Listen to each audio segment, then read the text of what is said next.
Eh bien salut à tous mes jeunes petits bonhommes mystérieux.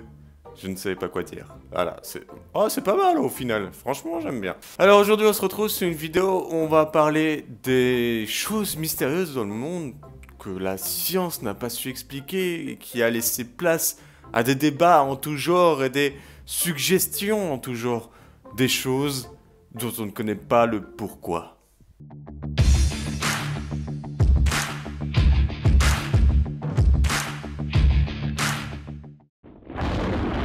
L'incident à Dyatlov Pass.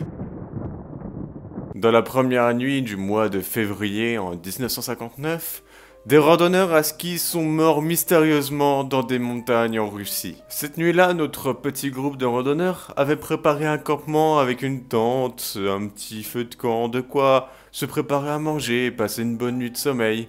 Mais malheureusement, tout ne s'est pas passé comme il fallait. Quelque chose d'horrible s'est produit. Et absolument personne de ce groupe n'en est revenu vivant. Le 26 février, leur tente abandonnée fut retrouvée totalement déchiquetée de l'intérieur. Dans les environs, on pouvait distinguer les traces de pas de nos aventuriers. Certains portaient uniquement des chaussettes, d'autres étaient en chaussures, une seule chaussure, et d'autres étaient carrément pieds nus dans la neige durant leur fuite. Je sais pas pourquoi je fais ça, mais c'est marrant. Ces traces mena à un boisé situé tout près où l'on retrouva les deux premiers corps, sans chaussures et uniquement en sous-vêtements.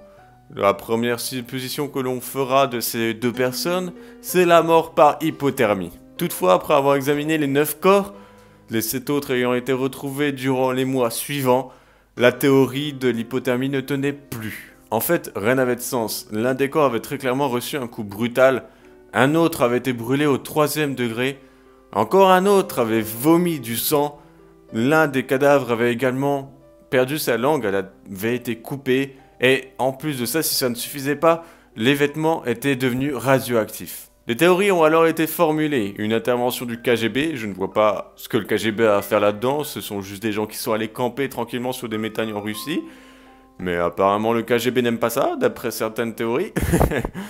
On peut aussi avoir affaire à une surdose de drogue, la bonne vieille attaque d'extraterrestres, ou encore la version russe du Yeti. Un documentaliste a suggéré une nouvelle théorie qui peut être confirmée mais ne l'a pas été, mais pourrait l'être. C'est tout simplement les infrasons. Pourquoi les infrasons? C'est tout simplement le fait que on est situé dans des montagnes, le vent, il y a énormément de vent, la topographie des montagnes fait que le vent se met à siffler, mais à une fréquence extrêmement basse qui est limite perceptible par l'oreille.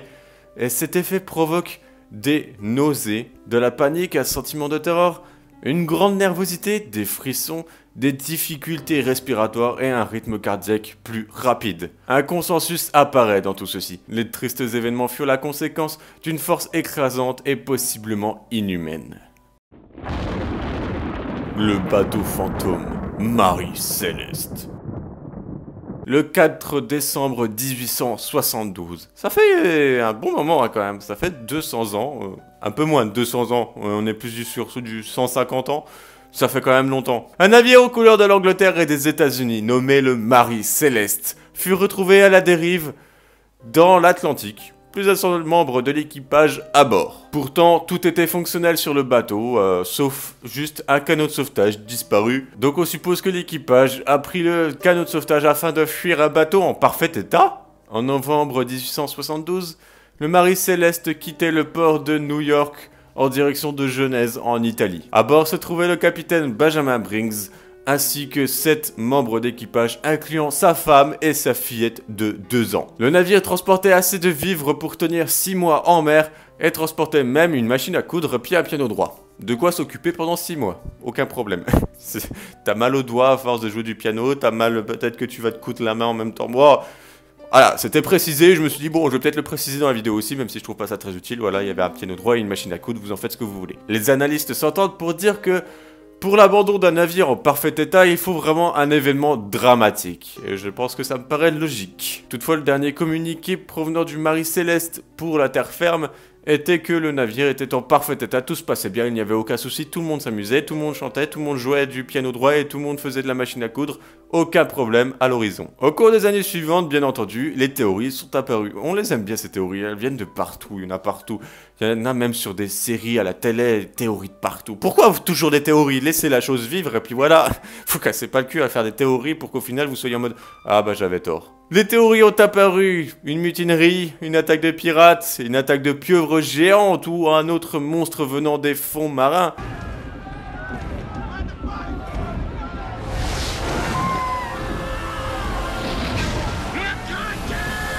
Certains scientifiques s'accordent à dire que ce sont peut-être les vapeurs d'alcool qui ont causé une explosion, mais due à une anomalie scientifique n'ont laissé aucune trace d'incendie, mais une explosion suffisamment puissante pour faire peur à l'équipage et qu'ils prennent tous la fuite.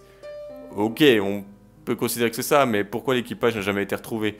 C'est un truc qui cloche. Non, je pense que c'est une pieuvre géante. Sûr, c'est une pieuvre géante. Ils se sont fait attaquer par Barbe Noire, il y a une pieuvre qui les... Ouais, j'ai regardé un peu trop Pirates des Caraïbes.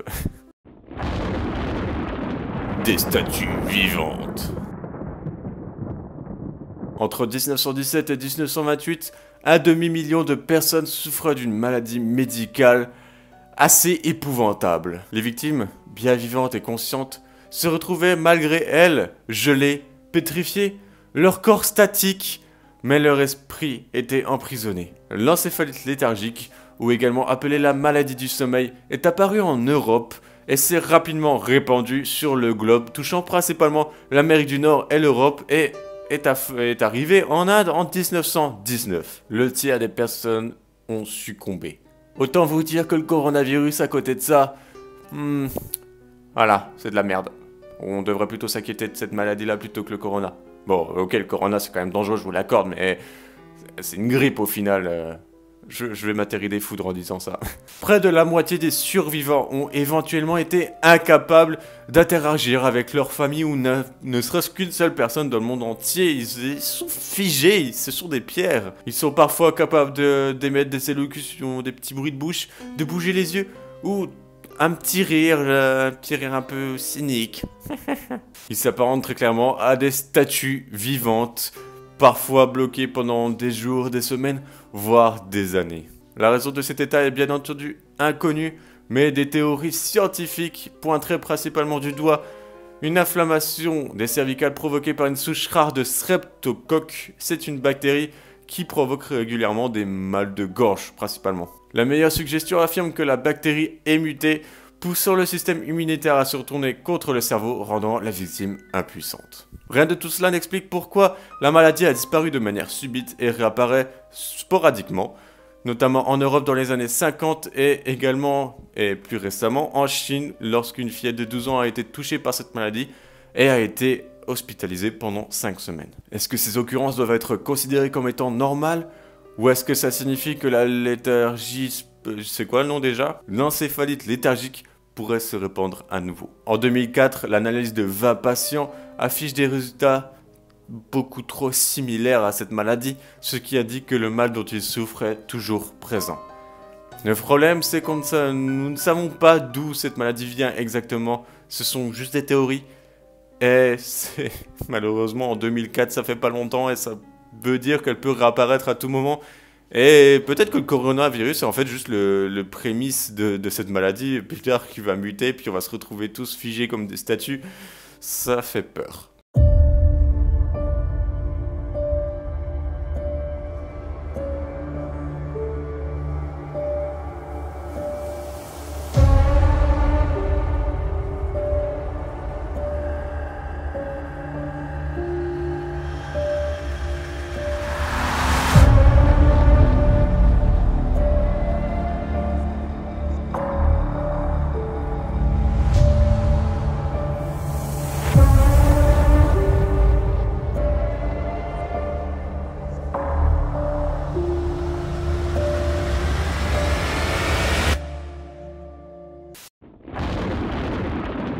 Le mystère de l'Ourang Medan. En juin 1947, le navire commercial américain Silver Star naviguait sur le détroit de Malacca lorsqu'il a reçu un signal de détresse. Ce message a été envoyé par un cargo allemand, l'Ourang Medan. Et ce message paraissait vraiment affreux. Le message commençait par « Tous les officiers sont morts, y compris le capitaine, gisant dans la salle des cartes et sur le pont. Probable que tout l'équipage soit condamné. » Une fois arrivé sur le bateau, l'équipage du Silver Star fut face à tout l'équipage mort, comme il l'avait dit, mais celui qui avait envoyé le message est mort lui aussi. En effet, ce dernier avait fini par envoyer « Je meurs !» Peu de temps après, une explosion a eu lieu et le bateau a coulé. Les théories sont nombreuses, comme toujours, mais encore une fois, personne ne sait ce qui s'est passé sur ce bateau. On peut comparer cette histoire qui a été reprise par la série de jeux The Dark Picture Anthology, qui sont spécialisés dans les jeux d'horreur à choix multiples, donc en fonction de tes choix, tu vis ou tu crèves, c'est un peu ça au final. Et le jeu s'appelle Man of Medan, pour ceux qui connaissent pas, et ils reprennent l'histoire, donc attention spoil, parce que dans l'histoire du coup, nos personnages se retrouvent sur l'Ourang Medan, et ce qui a fait que tout le monde meurt, en fait, c'est le cargo transportait des produits chimiques qui, lors d'un orage, un éclair est venu frapper le cargo, qui a fait un peu tout disjoncter, les produits chimiques, le contenant s'est fissuré, le produit chimique s'est un peu déversé partout. Ce produit chimique causait des hallucinations horrifiques. Très clairement, c'est des hallucinations horrifiques. Il fait vraiment flipper le jeu, mais il est génial. Et du coup, les victimes soit devenaient folles et se mettaient à tirer sur un peu tout le monde, soit ils crevaient de peur et donc ils étaient un peu pétrifiés comme ça. Et du coup, l'équipage était soit mort de peur, soit mort à cause de leurs potes qui leur avaient tiré dessus en pensant que c'était un monstre. Après, ce n'est qu'un jeu, bien entendu, c'est des théories qui ont été tirées, ils se sont inspirés de théories pour faire leur jeu, tout simplement. Mais c'est plutôt sympa. L'affaire Elisa Lam. En 2013, une Canadienne de 21 ans part en voyage aux États-Unis et loge dans le tristement célèbre Hôtel Cecil à Los Angeles. En effet, l'hôtel est connu pour être lié à plusieurs meurtres et également avoir été le logement de 2 tueurs en série. Par ailleurs, cet hôtel a également servi d'inspiration pour une série Netflix, American Horror Story. C'est la saison 8, il me semble, où cette saison se passe justement sur le thème de cet hôtel de Los Angeles. Pas mal comme saison, avec Lady Gaga aussi également en personnage, je vous le conseille. On the edge. We have 2 selves. Confinement and the shadow. Ignore it and life is forever suffering. Come on, man. I'm leaving here. And how do you know I haven't found true love? Maybe for the very first time. Le 31 janvier, Elisa Lam disparaît alors qu'elle devait quitter Los Angeles. Ses parents, inquiets de ne plus avoir de nouvelles, heureusement qu'ils sont inquiets parce que quand même ce serait de mauvais parents, inquiets de ne plus avoir de nouvelles, vont à Los Angeles, font appel à la police, mais la police ne trouve aucun indice. Quelques jours plus tard, l'hôtel Cecil poste sur internet un extrait de vidéosurveillance montrant Elisa Lam à l'intérieur de l'ascenseur. Cette dernière a un comportement très étrange, ce qui terrifie les internautes, et ça se comprend, vous verrez.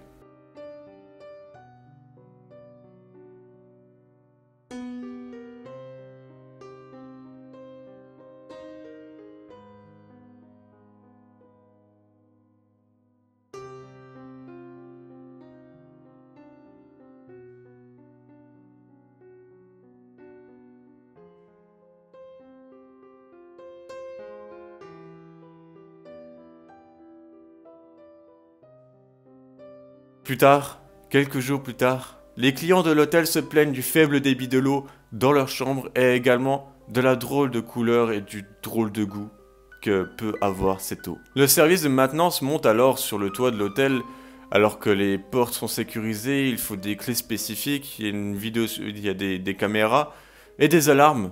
Donc pour monter sur le toit, il faut le faire. Ils montent sur le toit là où se trouvent les 4 principaux... comment on appelle ça ?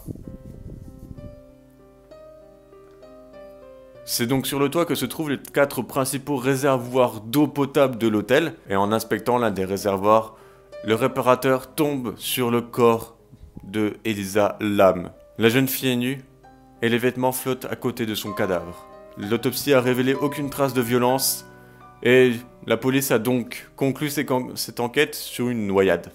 Ouais.